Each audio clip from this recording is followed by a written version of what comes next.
magluluto. Oh, di ba? Ang ating kabradera na minsan lang mauwi. Yan, putahin niya ngayon. Hindi ko alam kung ang tawag nito. Oh, asan ka pa? Inuwian ka pa ng pasalubong. Pinaglulutuan ka pa. Oh, di ba? Tingnan natin, anong luto to? Anong pangalan nito, luto? Pacham. Pacham. O, pacham daw. Tingnan natin kung paano to magluto ng pacham. Pacham ba? See, mayroon pa pala, oh. So, abangan natin kung anong luto ito. Pinanat na yan. Ayan, guys, mag-umpisa na. Gigisa na ng bawang. Time. Sir and follow. Ito na mga besi, oh, ang kusinero nating brother. So, siya magluluto ngayon sa putahin niya. Add natin yung sibuyas bombay. Kamatis. Siyempre, mix ng mix.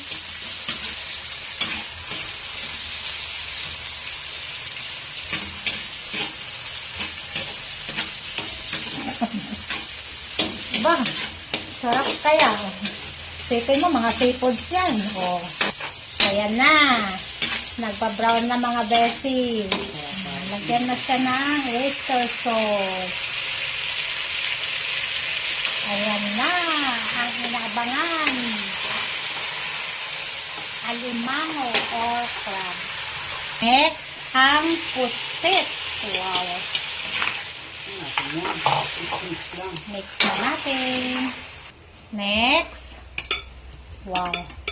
Nilagang mais. Mix. Asin. Black pepper. Curcum powder. At dahong laurel. Anise. At magic sarap. Ima-magic pa ang sarap. See? Mix together. Ano mo? Excited ka? Ayan. Siyempre, excited. Add natin yung sauce kanina. Para lumambot sa ano natin yung ano natin. Ito muna tumawag ko, Helga. Mix natin. Wow. Sabaw pa lang. Namit-namit na ged. Add ang tawag nito? Tahong. Wow. Na wow. Pak na pak. Uy, tumalon pa yung isang piraso. Wow. Oh, wala na pa ng laman to kaya pala. Sarap po. Bakita mo. Nagutom na ako. Add ang kangkong. Dire-diretso na yung mga besi. Pak na pak. Tatakpan muna natin para mapilis ang kanyang pagkulo. Ayan na mga besi ko. Ayan. Okay. Wow.